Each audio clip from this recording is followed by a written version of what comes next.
May I present Dr. Roselle de Guzman, the chairperson of the next lecture on defining optimal treatment sequence for EGFR mutation-positive NSCLC patients. Dr. de Guzman is head of Oncology and Pain Management section of the Manila Central University FDTMF Hospital. She is also an associate professor of the College of Medicine at the same institution. Dr. de Guzman is the ISCO Asia Pacific Regional Council member as well as a member of the advisory group ISCO Resource Stratified Practice Guideline. She is also a member of the ISCO Educational Book Expert Panel. She trained at the University of Santo Tomas Faculty of Medicine and Surgery and St. Luke's Medical Center.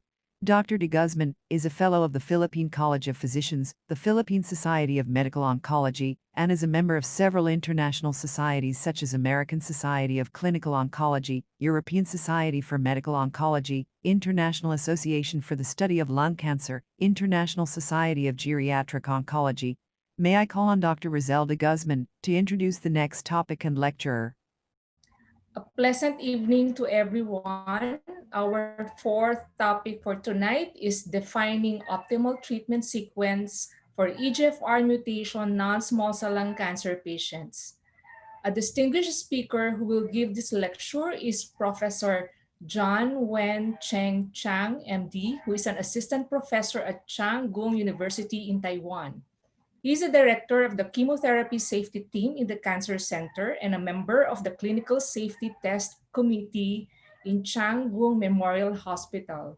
He is also the director of Taiwan Genomic Medicine and Biomarker Society and the president of the Taiwan Society of Immunotherapy for Cancer. He endeavored to develop advanced treatments for melanoma since 1999. He introduced sentinel lymph node detection in patients with breast cancer, hosted global clinical trials several times, and advocated genetic testing for molecular targeted therapy. To date, he has published more than 100 research papers. He trained in hematology and oncology at Chung-Shan Medical University in Chang Memorial Hospital and as a research fellow of the Cancer Center of the University of California, San Francisco. He's an expert in lung cancer, melanoma, kidney cancer, immune oncology, and molecular biology medicine. Ladies and gentlemen, let us welcome Professor John Wen-Cheng Chang. Good evening, ladies and gentlemen. It's my great honor to present the optimal treatment sequencing for EGFR mutated non-small cell lung cancer. Before we have a high-level evidence of the best treatment sequencing, it is still difficult to answer this question. So what I'm going to do is to review the current data, hoping to give our patients the longest survival. These are the disclosures and the disclaimer. We know that EGFR mutated non-small cell lung cancer is a common disease in Asia. Long-term survival is no longer a rare event. The 5-year overall survival is approaching 20% nowadays. Choosing a treatment strategy that prolongs survival while maintaining good quality of life is a key objective. Progression in the treatment of EGFR mutated non-small cell lung cancer allows for several treatment lines, which will lead to prolongation of the survival. We now have many first-line EGFR TKIs, which are superior to first-line chemotherapy. In Pan-Asian adapted ESMO guidelines, we have many TKIs available, such as gefitinib, erlotinib, afatinib, dacomitinib, and osimertinib, which are all listed as 1A evidence. We have combinations such as gefitinib, carbo-alimta, or erlotinib plus bevacizumab, which are listed 1B or 2A evidence. If the tumor progressed, especially the oligometastasis, local treatment such as surgery or radiotherapy can be considered and to continue current targeted therapy after a multidisciplinary team discussion. If there is T790 mutation, osimertinib is a drug of choice, and I know other third-generation TKIs are available in China now. If the patient failed osimertinib, or if there is no T790M mutation, a platinum-based doublet is the recommendation. Factors that lead to the best overall survival is that the characteristic of individual TKIs regarding to the overall response rate, progression-free, or an overall survival, and the clinical characteristics of each patient, such as brain metastasis, and of course, the best consideration is the treatment sequencing. How are we going to define the optimal treatment sequence? We need to review the evidence that TKIs has already replacement chemotherapy as the first-line standard of care. Not all TKIs are equal, and the biology will drive the resistance mechanism, which in turn drive the subsequent TKI selection. And we need to monitor the genetic sequences. And the best treatment sequencing will give us the best overall survival. Many of the TKIs are superior to first-line chemotherapy. In the randomized phase 3 trials published more than 10 years ago, demonstrating first-generation and second-generation TKIs are superior to first-line chemotherapy in view of the overall response rate and progression-free survival. And the second evidence is that not all EGFR TKIs are equal. Activity-wise, erlotinib, gefitinib are first-generation TKIs, which are reversible TKIs. Afatinib, dacomitinib are second-generation TKIs, which are irreversible TKIs, which binds not only to EGFR but also other ERB family with a covalent bond. The osimertinib or third-generation TKI has a good sensitivity and specificity for EGFR T790 mutation.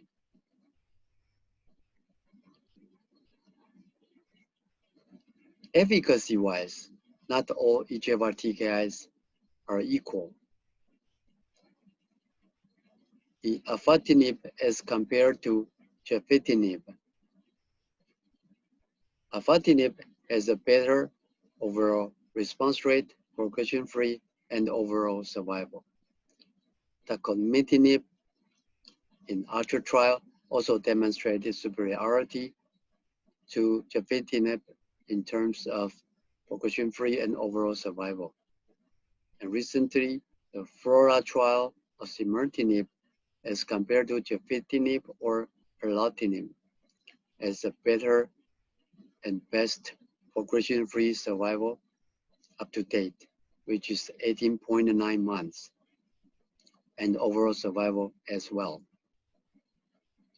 In LuxLung 7 trial, we have seen better overall response rate, progression-free, and overall survival with afatinib than gefitinib. In 19 deletion EGFR mutation and L858R, the benefit is even higher in L858R mutation, but the effect is better in 19 deletion than in L858R. In real world in Taiwan, we have collected almost 6,000 cases treated with gefitinib, erlotinib, or afatinib. You can see here, afatinib has the best time to treatment failure and overall survival among these three arms, with a significant p-value. In Archer trial, which enroll patients with no EGFR brain metastasis and with EGFR mutation, which also demonstrated a superiority to gefitinib in terms of the progression-free and overall survival, which also clearly demonstrated that second generation TKI is better than the first generation. In FLORA trial, the osimertinib demonstrated the best progression-free survival up to date, which is better than gefitinib or erlotinib in terms of the progression-free and overall survival. But the overall survival benefit are mainly in non-Asian populations. The Asian population has limited benefit, which is also true in Japan and Chinese population. The CNS-wise, not all EGFR TKIs are equal again.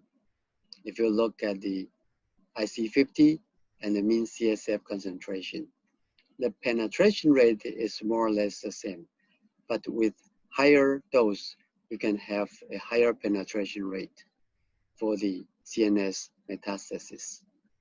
The afatinib has a 0.2 to 0.6 nanometer IC50, and the osimertinib has a 9 to 12 nanometer. Efficacy-wise, in LUX-Lung trials, you can see the CNS activity, which give us a longer time to CNS progression, which is 15.2 months than the chemo arm, which is 5.7 months only. And in patients with baseline brain metastasis, the incidence of following brain metastasis is lower in the axitinib arm. In patients without baseline brain metastasis, the benefit is even bigger. In real world in Taiwan, we have seen the same trend that afatinib is able to protect the CNS metastasis. And also we demonstrated that the response rate in patients with brain metastasis has a 63.4, which is almost comparable to the patients without brain metastasis. The trend is similar in Korea, which also demonstrated afatinib is superior to gefitinib and erlotinib with a brain protection. Osimertinib in FLORA trial also demonstrated the CNS protection and the CNS efficacy. But when we use osimertinib as the first-line treatment, the resistance mechanism is still mainly unknown. Only a few, such as MET amplification, C797 mutation, or histologic transformations are known. But we are still eager to know how are we going to do with such a situation. More trials, such as Tatun trial, Savannah trial, and the immunotherapy trials are undergoing. Before we have the result, we have only chemotherapy to be used following third generation TKI as first-line treatment. But if we use first generation or second generation TKIs upfront, the resistance pattern is quite clear. A total of 50 to 70% of the patients will have a T790M mutation, which we have a very good drug to target. The hypothetical clonal change is that afatinib upfront will be able to eliminate the most of the EGFR mutant strains and leave T790M strains survive. When these T790M cells grow to a resist criteria resistant, we have osimertinib as the following treatment. So the proposed algorithm for us to do the genetic changes is that in the past, acquired resistance to first gen or second gen TKI will need a rebiopsy to detect whether there is a T790M mutation or not. If there's T790M mutation, a third generation TKI will follow. If there is no such mutation, chemotherapy will be better. However, we need to be aware if there is a false negative by technical problem. But now we have liquid biopsy, so we can do a plasma liquid biopsy to detect if there is a T790M mutation or not. If you can detect the T790M mutation, you can skip the tissue biopsy and start third generation EGFR TKI. If there is no T790M mutation, again, we need to be aware if there is a false negative. If it is, we can use tissue rebiopsy to do the T790 mutation again. If there is a T790 mutation, we can start third generation EGFR TKI. So technical wise, we need to be aware what methodology we're using. The more recent method to detect T790 mutation, the more sensitive it's going to be. So the more cases we will find. So now we have a sequencing to be used. That is first or second generation TKI, followed by osimertinib in the presence of T790M mutation, or chemotherapy in the absence of T790M mutation, or other targeted therapy in the presence of other targeted gene aberrations. After osimertinib, chemotherapy will follow. If we use first-line osimertinib, we probably need to use chemotherapy for now, or if we can find any other molecular target. So we don't know yet second generation TKI followed by third generation TKI for T790 mutation, or the third generation TKI upfront is going to be. But we have the geotech data available right now, which is a real world study studying that afatinib followed by osimertinib in acquired T790M mutation patients. This is a retrospective chart review study. So the overall survival now is that in all patients, the overall survival is 37.6 months with a 2-year survival of 80%, which is quite good. The Asian populations benefit more.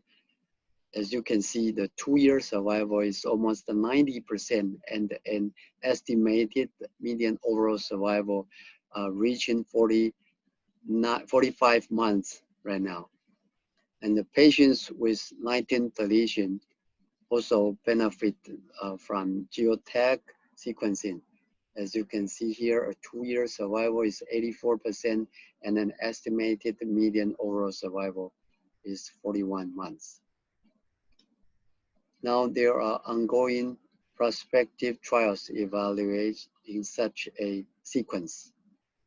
The EORTC Apple trial are looking at osimertinib upfront or gefitinib followed by osimertinib. The gefitinib is defined to be failure by either cell-free DNA detecting a T790M mutation or until the RECIST criteria progression. A Japanese study also is looking for the alternation of afatinib and osimertinib to see whether they can get the best progression-free survival or not. Or other geotech sequencing is undergoing as well. I'm going to present here a case of afatinib followed by osimertinib. This patient is a 69-year-old female, never smoker, with a lung mass seen on routine chest X-ray. And on CT scan, a double primary tumors are seen in 2015. She underwent a lobectomy for left lower lung cancer, which is the stage 2A with nodal positive. The EGFR mutation is exon 19 deletion with a common ELREA deletion. But the right upper lung, which is stage 1A, also shown exon 19 deletion, but at a different site, which is LREAT deletion. So she received the subsequent adjuvant Alimta and cisplatin treatment as an adjuvant therapy. But unfortunately, 2 years later, multiple tiny lung nodules and the solitary right olecranon metastasis was found. These are the CT scan demonstrating a total of 9 small nodules are seen. In 27 August, we can see an uptake over the right olecranon, but we don't believe that is a metastasis because it is so rare to see a solitary elbow bone metastasis. But 4 months later, the MRI clearly demonstrated a soft tissue mass with osteoclastic and osteoblastic lesion. She started axitinib in 2017. And in 2017, October, that is 2 months after axitinib, a complete disappear of all 9 lung nodules were seen. In December, in a multidisciplinary team, since the lung nodules are all gone, so we discussed with the patient that whether we're going to remove, but she would not undergo the surgery, and we did the radiotherapy to the olecranon and continue afatinib. And 2 months later, as you can see, the lesions are all gone. But unfortunately, 2 years later, tumor recurred at right middle lung. A liquid biopsy demonstrated T790M mutation. So she started osimertinib treatment, and again, the CT scan showed a complete response of the lung nodules. So she remains no evidence up to date. And the olecranon lesion, the soft tissues in the olecranon lesion are gone, and the bone regenerations are seen. This is the disappear of the new lung nodule. So if we extrapolate our overall survival from the previous trials, we can see that in afatinib will give you a 13.7 months of progression-free in Taiwan. We can see a 16 months of time to treatment failure. In addition, an additional 20 months of osimertinib progression-free in patients with acquired T790 mutation in 19 deletion patients, followed by the chemotherapy. A total of 45 months overall survival could be achieved. But for patients without T790M mutation, the survival is expected to be shorter. As compared to the FLORA trial, which gives us a 18.9 months progression-free survival, but in Asia, it's approximately 16 months. With the subsequent treatment, especially chemotherapy, the overall survival now is 38.6 months, or in Asian population, a 37.1 month overall survival can be seen. So in summary, many factors will determine the best treatment sequencing, including the clinical activity, molecular subtype, race, brain metastasis or not, and the first treatment selection. The EGFR TKIs are the standard of care in the first-line treatment, then the then the chemotherapy, and we have gefitinib, erlotinib, afatinib, dacomitinib, osimertinib, and other third generations. But when we use first generation and second generation TKIs, the resistance mechanism are quite clear. 50 to 70% of them will develop T790M mutation. And the osimertinib is the standard of care for these patients. So a sequential afatinib followed by osimertinib in EGFR mutated non-small cell lung cancer has shown to be an effective strategy, as in GeoTech study, which confer a median overall survival of over 3 years can be seen. Furthermore, the resistance mechanism to upfront the third generation TKIs are still unknown. So the optimal sequential treatment are yet to be determined. We need a deeper understanding of the resistance mechanism and more follow-up for the combination therapies and more prospective studies to give us the best treatment sequence. So we know that EGFR mutated non-small cell lung cancer is a heterogeneous group, which has to be dealt case by case, with many effective first line followed by second line targeted therapy. Long-term survival is no longer a rare event. Now, the 5-year survival is approaching 20%. And our mission is to double the long-term survival by 2025. So the key factors to achieve such a long-term survival, including the NGS and the drug availability, and I know the strategy and the availability and the reimbursement policies are different among the Asian countries. So that's why we have the ESMO Asian adaptation guidelines, hoping that the guideline can be applied to each country and give the reimbursement policy or the government a recommendation to reimburse the NGS or the corresponding drug as soon as possible.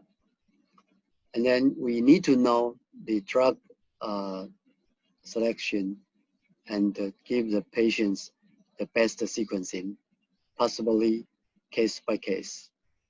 And we need to understand the tumor biology. We need to be familiar with the TKI resistance mechanism and to choose the best sequence.